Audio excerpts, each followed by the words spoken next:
Great. Well, welcome to the Sheldon and Lewis show. And we're really happy to have Shaun Gallagher talking with us from the University of Memphis. And um, I I got very excited when I came across Shaun's paper on animal selves. And I thought, um, because I mean, I've written about um, human and other than human relationships. And I thought, well, this is taking it even further, to think about the nature of the self for an animal. Yeah. And that seemed really cool. And then I thought, but for the people who aren't familiar with um, some theoretical frameworks, I thought maybe I could ask Shaun to begin by explaining the pattern theory of self. Okay. Was, to say anything else you want to say to introduce yourself. Right. Yeah, I think I was working with some co-authors on that paper, and we used the pattern theory of self to try to explicate the nature of self in animals. And this is a concept that I developed in a paper in 2013 called the pattern theory of self. And the idea is to think of the self not as any one particular thing, certainly not on the idea of a substance, as you might find in someone like Descartes, um, but rather in terms of a number of different capacities or processes or factors that relate to one another in such a way that they form a pattern. And the idea is that what we call a self is nothing more than that pattern. Um, and within that pattern, there might be any number of different factors at work.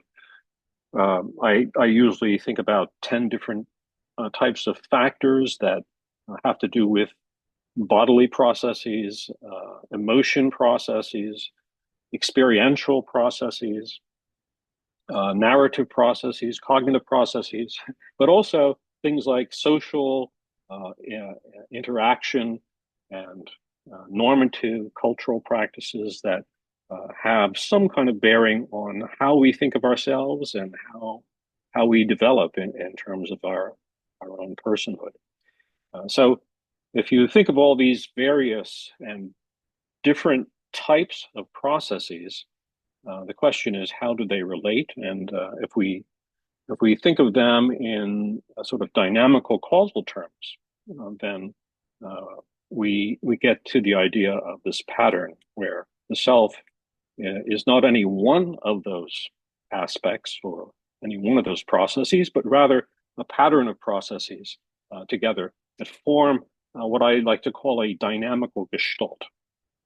And that idea goes against any of the traditions that have always emphasized that the self just is one thing, whether it's sort of based on conscious memory, as you have in someone like John Locke, um, or that it's just a kind of form of embodiment, or that it's something like a narrative. People like Dan Dennett, for example, have thought of it in that way. So it rejects the idea that the self is any one thing, um, and it comes into I think, a tradition started by William James, who who also thought that the self was a number of different types of things or processes, and in that tradition, uh, Ulrich Neisser also talked about five different types of self knowledge, for example, and I think it lines up very nicely with that kind of tradition.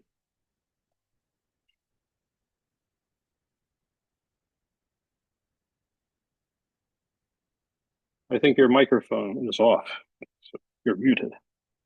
It is. Yeah, those. I was I was thinking of Thompson and Varela and their whole notion of interactive formation of self, the fluidity of the self, and its constant um, realignment and interaction with all of these various things that influence it at any given moment. And I'm guessing that you're somewhat um, in that same ballpark that those guys play in. Yes, I think I I agree with a lot of what Varela and Thompson have done on the enactive approach to cognition, and I think in one of Evan Thompson's recent books, he actually references the pattern theory of self that I worked on, and expresses his agreement with that. So I think we're on the same page in some sense. Yeah. All part of it's sort of I don't know, would you call it a post-structural movement in philosophy? Is that a fair use of the term? Well, it might be a post-structuralist uh, Okay, okay. view, right?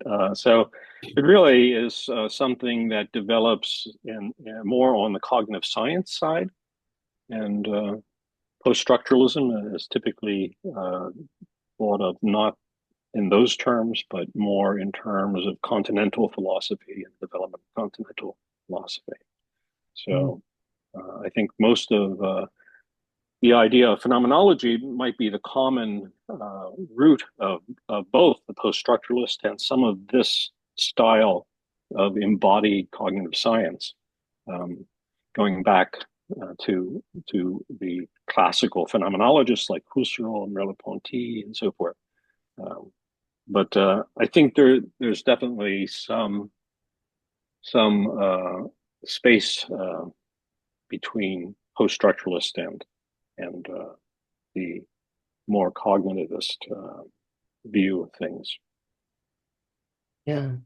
So tell us about the animal self and how that emerges. It seems Yeah. fascinating.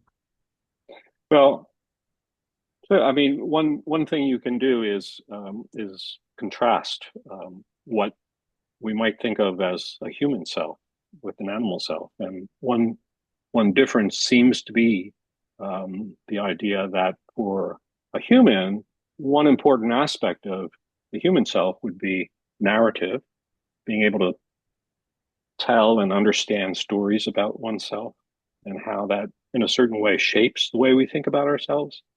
And that's something that doesn't seem to be operative in non-human animals. So, I mean, there's a traditional argument that says, language is that kind of demarcation point between non-human and human. But I think there are some non-human animals with language, but I don't think there are, as far as I can tell, anything that would resemble narrative in animals. Um, there might be memory, for example, but since there's no, yeah, uh, yeah, it's not quite clear that um, animals would be able to share something like a narrative, and even if they had something like that, it's not clear how that would enter into their own self-conception. Right, right. And you remind me of this interesting fellow at Northern Arizona University who's I'm not sure I'm blocking on his name because I just thought of him, but he's come up with a prairie dog to human language dictionary. Hmm. And what he's decoded a great deal of the speech of prairie dogs using computer technology, obviously, because they talk very fast, prairie dogs. Hmm. And but one of his frustrations is that um, there's a whole lot of concepts in prairie dog that he doesn't know how to translate because they don't pertain. to the world around the prairie dog. Mm, So he can send a young woman wearing blue past the prairie dog den and tell the difference between young man wearing green. But there's all these um, utterances that he doesn't know how to translate, and he speculates that they have to do with emotions and more abstract concepts in mm, whatever sense that exists for prairie dogs. Um, mm. somehow I thought that somehow that what you were saying brought that to mind. Yeah. There are actually, I mean, I know there are studies, anthropologists, for example, like and linguists want to study languages that are, slowly dying out. There's a lot of these kind of languages in Polynesia and so forth, and there's so few people speaking them. The next generation, they're not going to exist anymore. And as I understand it, some of this research is an attempt to preserve the language because what they suggest is that in these languages you have concepts that you don't have in other languages. So even when you try to translate from the French or from the German to English, there's something lost in the translation. You don't quite capture everything. And in some of these languages, there are special names, for example, for relations between blood relatives that or relatives by marriage or something like that. Certain types of friendships that don't have names in English have names in these other little known languages. And the idea is to try to preserve the ontology of these types of relations by preserving the language and trying to understand that language. Yeah, So so it's not just about translating between the animal and the human. It's also even within the human realm that we have those kinds of issues. All different cultures. Um, Yeah. we had a Greek uncle by marriage who said that in Greek, the relationship that he had to his wife's brother-in-law was a different word than a relationship with a brother or an uncle. Yeah. So I think there are nuances not just in these languages that we would think of as being out there somewhere. That's right. Yeah, I think so. I was also thinking because I used to edit a journal on mind body medicine, and there are a lot of studies looking at animals' reactions to different kinds of situations. And it was very challenging. Like if you're looking at a stress study and you're trying to um, find conclusions that are applicable to humans, and it's like, are we describing these animals as feeling stressed? Are we describing Mm-hmm. that there are physiological mechanisms that are happening that mimic what happens in us when we're feeling stressed? So Mm-hmm. it was challenging because I always felt like I didn't want to attribute to animals feelings that maybe they don't have, but who knows? Yeah. And that's always a danger of trying to interpret animal experience, cognition, and so forth. Uh, yeah, but certainly animals share a number of things with human cells. So bodily processes, which may be similar, but of course may also be different because they can have very different bodies and experiential processes. And if you think that experience depends on the body, then of course the experience is going to be somewhat different as well. I mean, the actual phenomenal feel of things might be quite different given the difference in bodies. Cognitive processes, some animals seem to be able to plan out, strategize on hunting prey and so forth. So there could be some cognitive processes there. Intersubjective processes. Some animals are quite social. So a number of the factors in the pattern what we call the self pattern also apply to animals. And so one can look for commonalities as well as for differences in terms of human animal type relations. Yeah. Well, and it's clear that the containers into which awareness flows for animals isn't the same as for humans, though there's probably more between group variation among humans than we care to admit, I suspect. And I think that's what we're talking about when we talk about these vanishing languages that have such different ways of looking at relationships or the world, things like that. Mm, I think about Anishinaabe or Lakota, in which um, the nature of animate is very different from English, that animate, anything that can move itself is animate, and anything that has to be moved by something else is inanimate. mm, And so that animate and inanimate are probably poor translations because it isn't what they mean.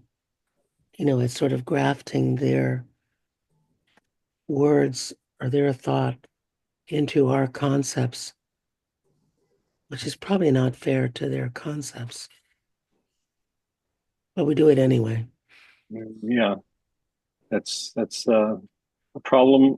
The problem of interpretation. It's a challenge of interpretation, I think. Yeah, yeah.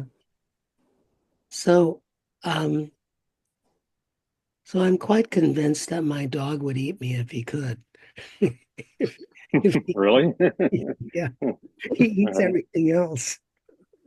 It Okay. seems to be the central focus of his consciousness. But A lot of people think that dogs are great friends. So, so one could think maybe they wouldn't eat their friend. yeah, I think I read somewhere that if a person dies in their house, after 2 days, their dog starts eating them. Oh, really? Yeah. Hmm, So, hmm, but the dog may have a different notion of live and dead than we do. Like we attach some continuity to the body that the dog may not have. hmm, That sense of, for the dog, it may be like notions of motion and res responsivity and maybe more important than the form of the body is the same. hmm. Like the fact that it's not moving may be more important than it looks the same. Yeah.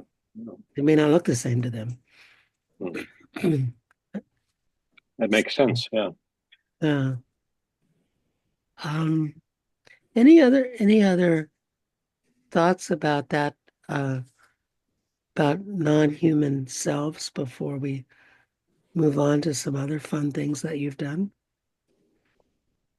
Yeah, well, I think that some some aspects of embodied cognition, like to think of it in terms of evolutionary theory and the idea of the human form, the human body, shaped the way it is, which allows the human to do what the human can do, um, just makes for differences. So it's like the relationship between form and function, I suppose.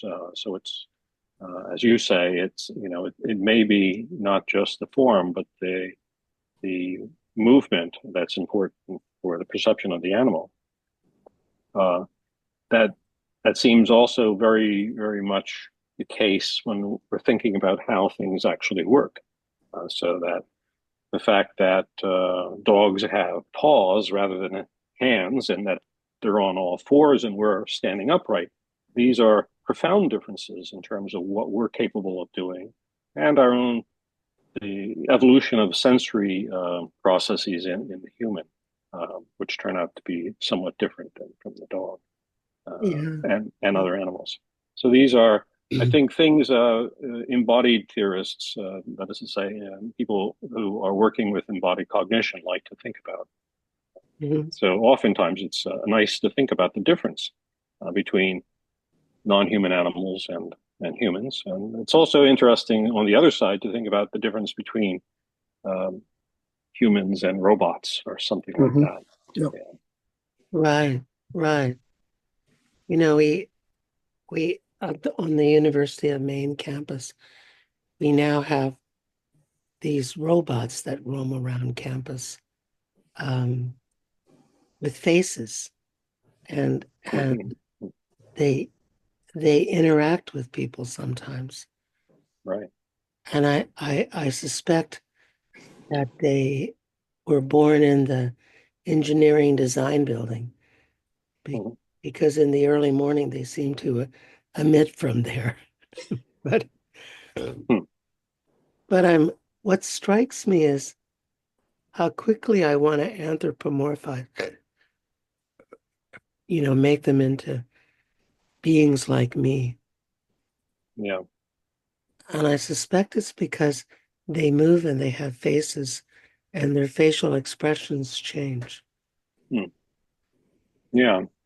And I don't think, I'm guessing that they're not like humanoid robots, but they might be quite differently shaped from a human, but still, if they have a face in some way, Yeah, the face, we relate to it. Yeah. yeah, they're cubes with flags and Uh-huh. set on, you know, rolling tracks. But they have a video monitor in the front of the cube that displays their face and Okay. their eyes and changes expressions, Mm. which is, Yeah. I mean, I which, think the importance of the face, I think, for human interaction is so great. It carries over, I guess, into our relationship with anything else that might have a face. Mm. yeah, we like faces. Mm, yeah. I think there was a Scottish neurodevelopmental researcher who, of course, explained that from the nursing relationship. Mm. Um, not It could be his name. That Um, might be Colvin Tregarthen, maybe. yes, that is exactly who it is. Yeah, he did a huge amount of work. He, he he recently died, unfortunately, Oh, but I didn't. yeah, he did a lot of work on infant interaction with parents and caregivers and so forth, and the face, of course, but also movement. He was very attuned to the importance of movement. Again, um, even movement, prenatal movement was important for him, and of course, um, after birth, the idea of movement and interacting in an embodied way was quite important for Mm, his research. right, right.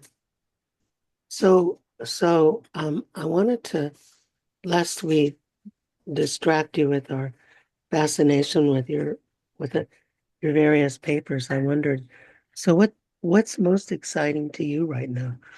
What are you doing that currently that maybe you haven't published yet, or um, it's just really exciting you to work on it every day? Mm.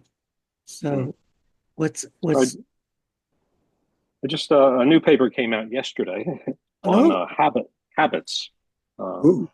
and I've been getting interested in habits, but primarily, although this paper is really about the phenomenology of habits, um, I'm working on some other papers that relate habit to certain economic themes. So some of the work I've been doing lately is directly related to economics. So questions about economic reasoning and institutional economics.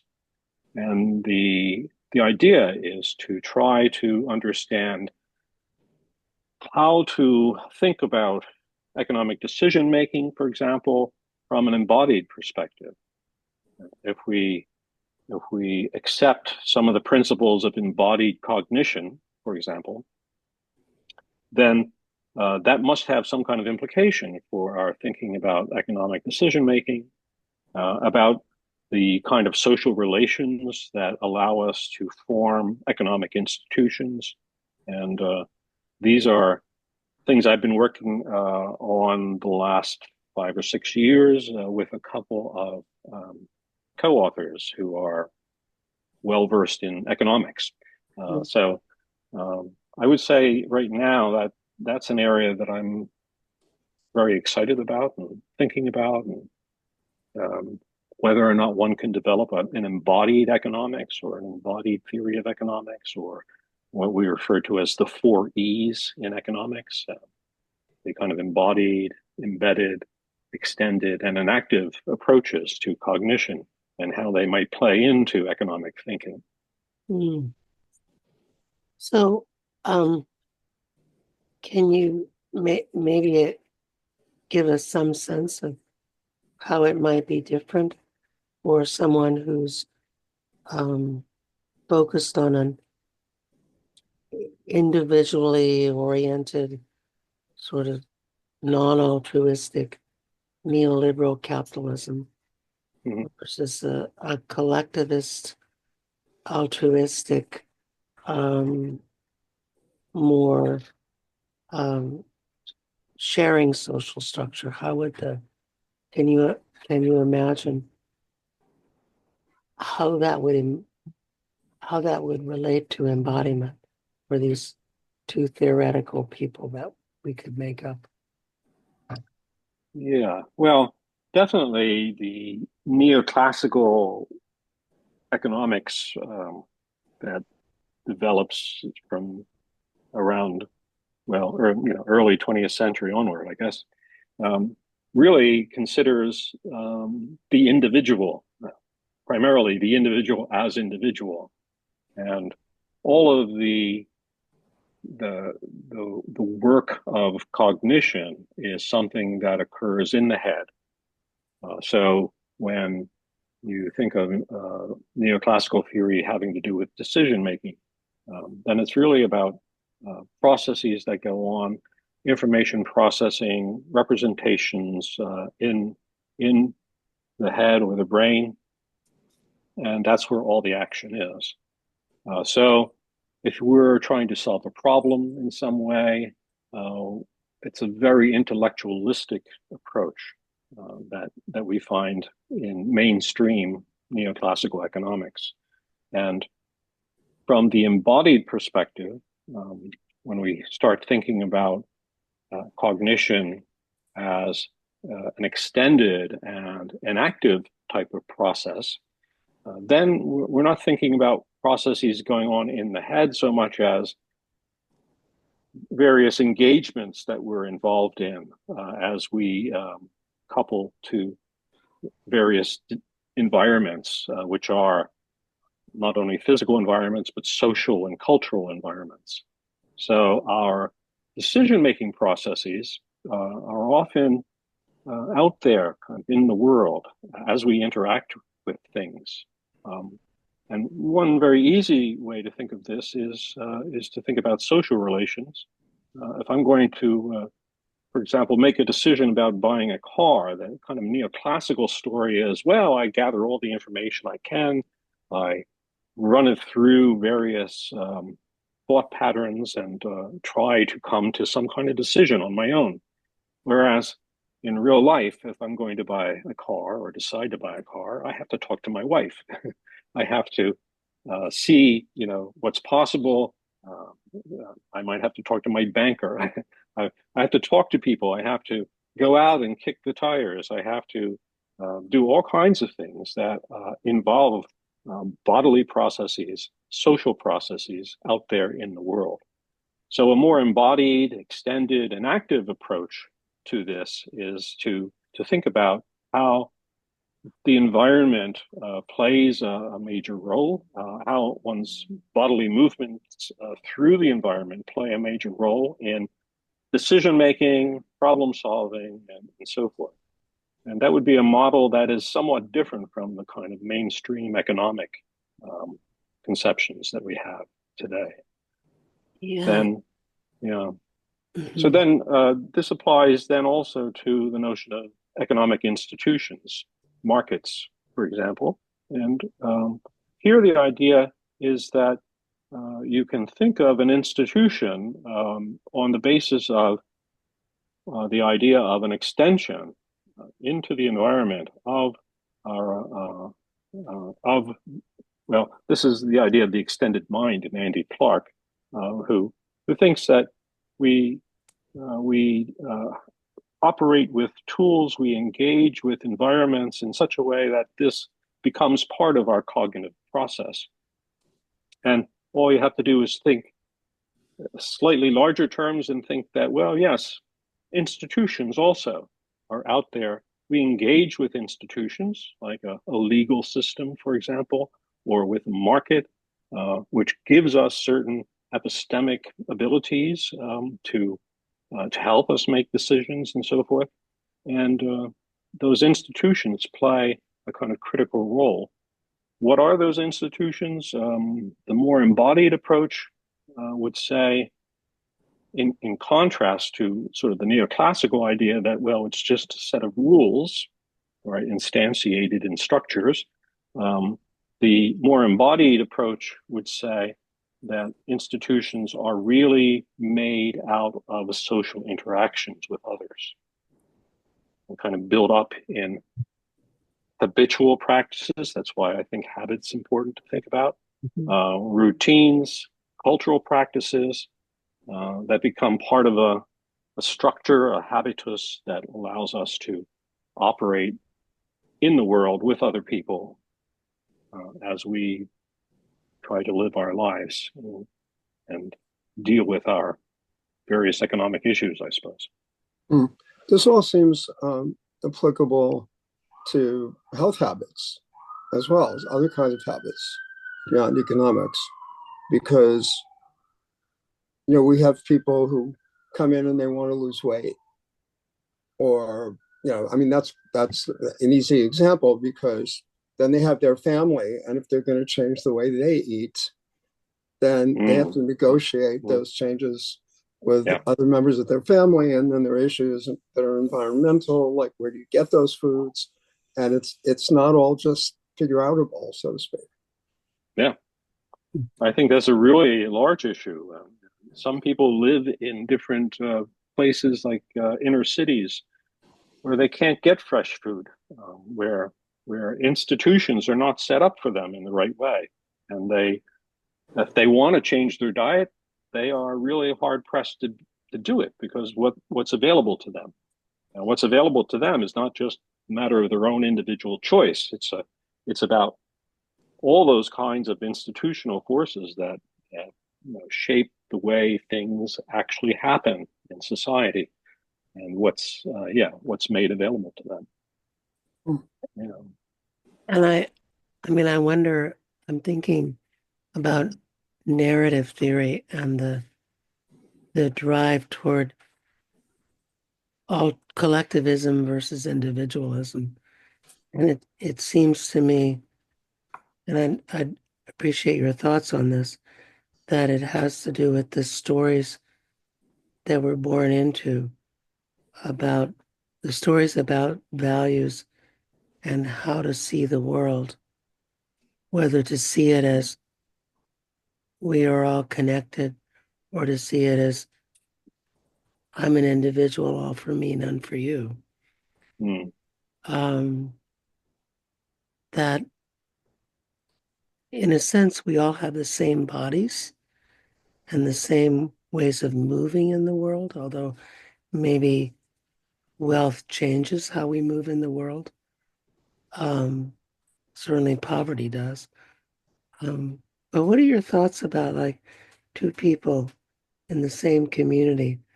One embraces the collectivist approach, the other embraces rugged individualistic capitalism. Mm. Yeah, well, I think a lot depends on one's upbringing. That's for sure. I was thinking as you were talking there about a nice experiment done by Art Glenberg, working with one of his students named Solomon. Solomon and Glenberg they have a paper where they show that people who are working together on some particular task that involves a kind of synchronic movement together. Um, so the task is actually using a wire to saw through a candle with two people on either side of the wire. Um, and they're doing all kinds of tests on reaction times and looking at what's going on in the brain, and they're finding that our peripersonal space, the space around us, the reachable space around us, expands to include the other person in those circumstances. And that's one way of describing it. An alternative way of describing it is to talk about what they call a joint body schema. So our embodiment in some way is involved in this expansion of the peripersonal space. So that's very interesting. But then they introduce another dimension, and what they do is they test subjects from North America, which is, as they define it, a very individualistic type of culture, and they compare the results to people from Asia, where, as they again propose, it's more of an intersubjective or a interpersonal type of emphasis rather than on the individualistic emphasis. And what they find is that there are differences, that the different cultures actually have an effect upon the measurements of the joint body schema or the extension of peripersonal space, so that the effect is much more pronounced in those interdependent cultures than in the independent cultures.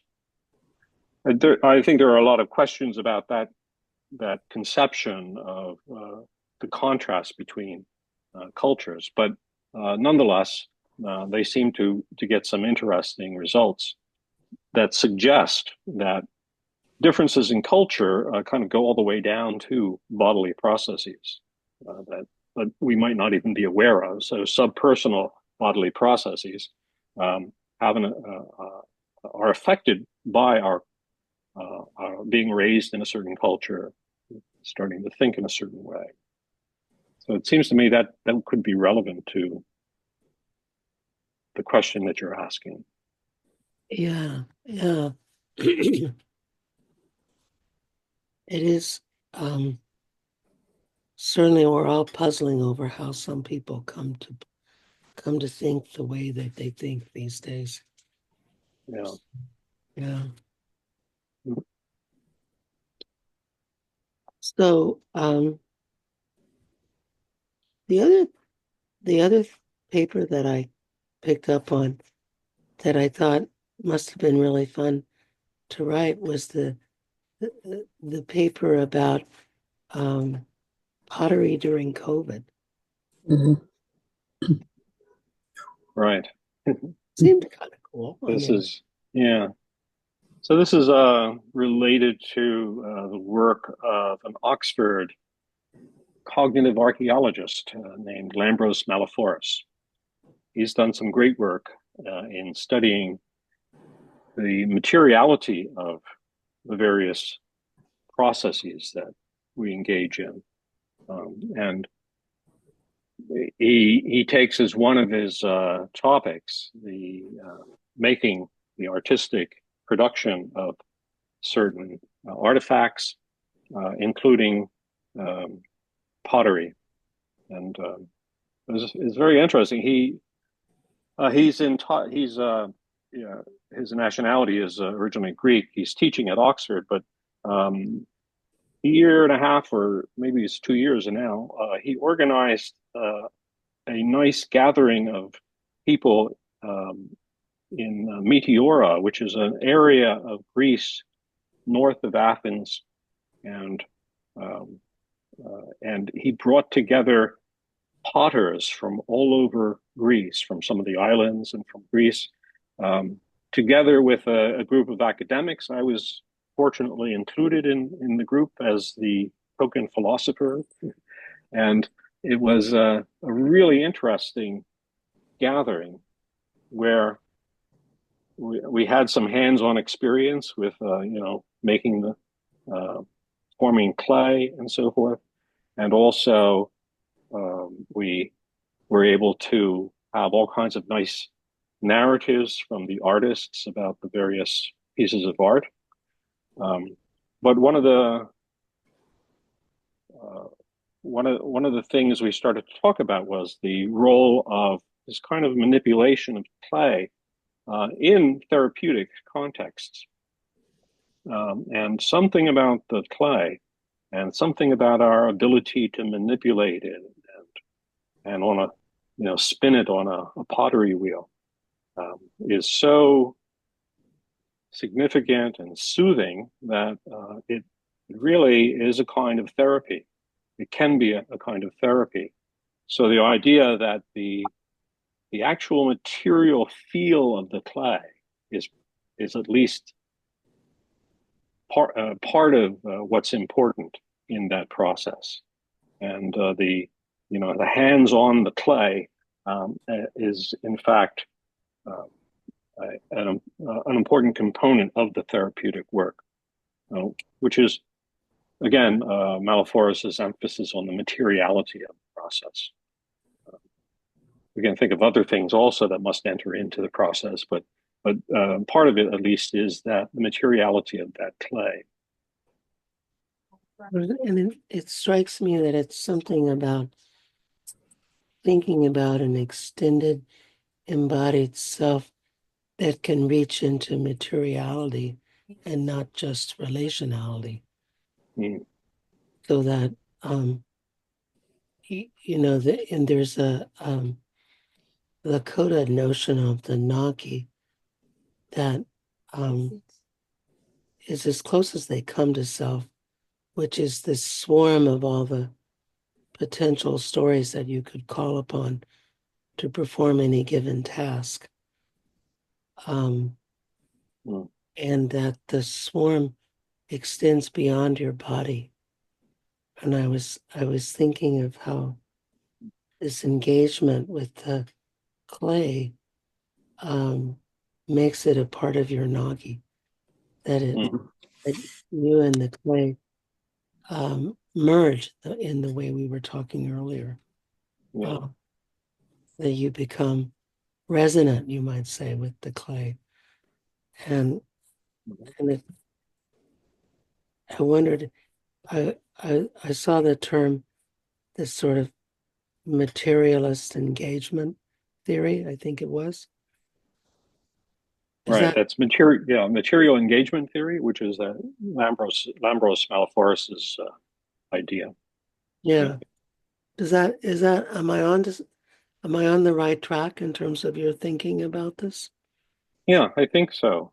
I think it gets expressed, differently in different cultures, um, but it's a similar idea. I think that we are, whether it's engagement with nature, um, engagement with making things, or just engagement walking around a city and appreciating the architecture or what. I think all of these things might be expressed differently in different cultures, but they all speak about the same kind of material processes, these kind of material engagements that Forrest wants to talk about. He also has the idea that uh, one could talk about sharing agency with the world. That we usually think of the individual as the source of agency. I am my own self-agent. Um, but in fact, to the extent that we engage with other people, then we have to think that they might come in to play a role in what constitutes our shared agency. And Malafora suggests that in fact uh, we might share agency with things, with the materiality of the clay, for example. That we don't have full control, for example, over the clay. We have some control, but in fact, the clay is going to do what it's going to do, so to speak, and uh, that means it's sort of playing a role in a kind of shared agency with us, and I think this also very much pertains to the nature of the self. Hmm. We think of ourselves as autonomous, but the feminists have a nice notion of relational autonomy, which says, yeah, our autonomy is really limited to the extent that we engage with other people. And Malaforos would say that extends also to our engagement with the world. So we have to think of autonomy as a matter of degree and as relational in some fashion with world and with others. I also find this interesting as a meditation teacher because there's something very meditative about the pottery, about the process. Hmm. And uh, as you're saying in other ways, that we think of meditation as something that happens within us. But when you're engaged in a meditative process with a material, Hmm. you're kind of, you're both within yourself, but you're also beyond yourself. Yeah. I mean, there are some meditators who talk about egoless states, mindful states that, in some way, boundaries start to break down between you and the world. Um, so I think that that is at least an experience that some people have, and they can get it through practices of meditation. You know. Hmm. Yeah, and I think you're right in that it's one might be able to do that also with pottery. I suppose one could do that in a number of different ways. I've been talking with a lot of people who work in the area of music performance and dance as well, and all that lends itself to, in some way, states that sort of transcend just the individual self, and kind of pull us into larger processes that we are not totally in control of, and uh, that, yeah, that are similar in some way to to those kinds of states that you might reach through meditation. Or through ceremony in, say, in indigenous communities in which you get caught up in the process to the extent that you, um, the more resonant you become process, um, the less sort of sense of individuality you have, that it becomes a Mm, kind of expansionist, your world expands yeah. to the sphere of the ceremony and maybe even beyond to um, the world of the symbols, to the world of the things, worlds of the things that the symbols point toward, Mm, which could be a way of mm, talking about the spiritual, mm, I suppose. yeah. I think even on a more minimal way, in a more minimal way, even, something like a conversation with another person or a conversation like we're having right now. Uh, it's not something that we're totally controlling, right? We're kind of pulled this way, pulled that way. Conversation takes on a life of its own sometimes, and so we find a bit of transcendence in that. Um, and certainly, yeah, when you're involved in more structured rituals and so forth, you can also find that kind of experience where it takes you beyond yourself. Yeah, and I suppose that's for Sheldon and I our some of our motivation is just the richness of conversations that we have with people like you that Mm, we couldn't get just sitting in our living rooms, mm, um, you mm, know, watching Murder in Paradise. mhm. So Right. Mm, Very true. Yeah. yeah. My parents came from Ireland. So they immigrated here from Ireland. I was born here in the U.S., but at some point they took me back to the old country, um, and I spent some amount of time there in a little village um, in Donegal, an area in the northern geographical part of Ireland, and it was when I first started to go there. Um, there were no TVs, no televisions. Reception was very hard to get in any case, and nobody actually had a television.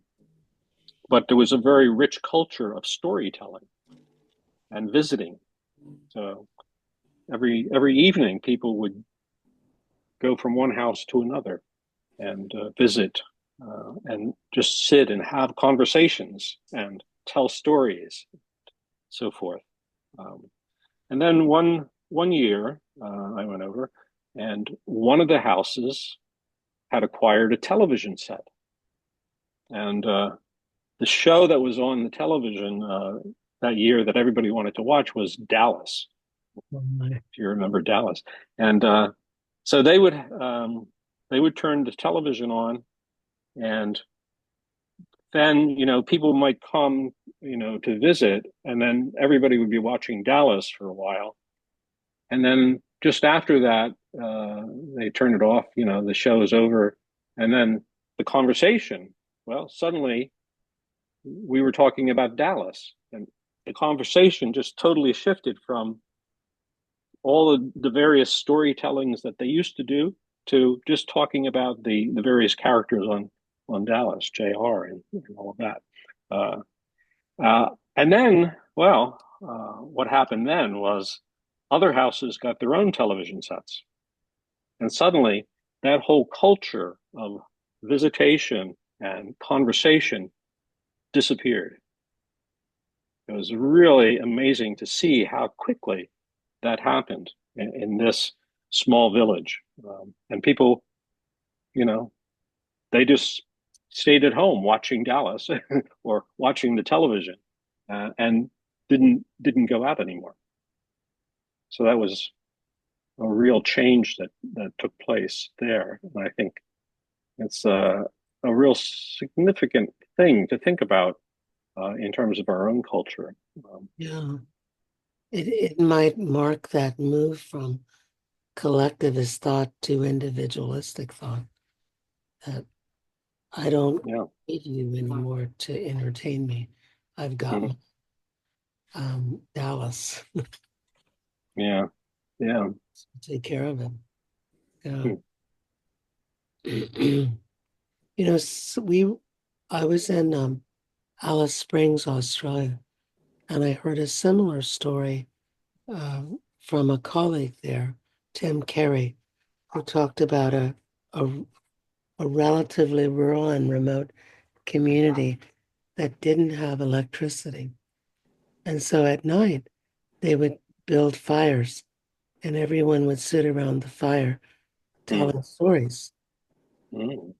And then electricity appeared and the whole Hmm. thing stopped. Hmm. Stay at home Yeah. with the Yeah. magic box. Yeah, Hmm. yeah. Yeah. Yeah. It's something. Is that I mean, somebody will say, yeah, it's okay, but that's just a different way of living, and it's neither good, worse or better, but just different. Um, Mhm. that's that's a question, though. That's a question we could ask. Well, and I suspect that it channels us away from collaborative, cooperative living toward individualistic, um, sort of Ferengi style Mm. activities. I wonder if that's different though from, say, someone who likes to read.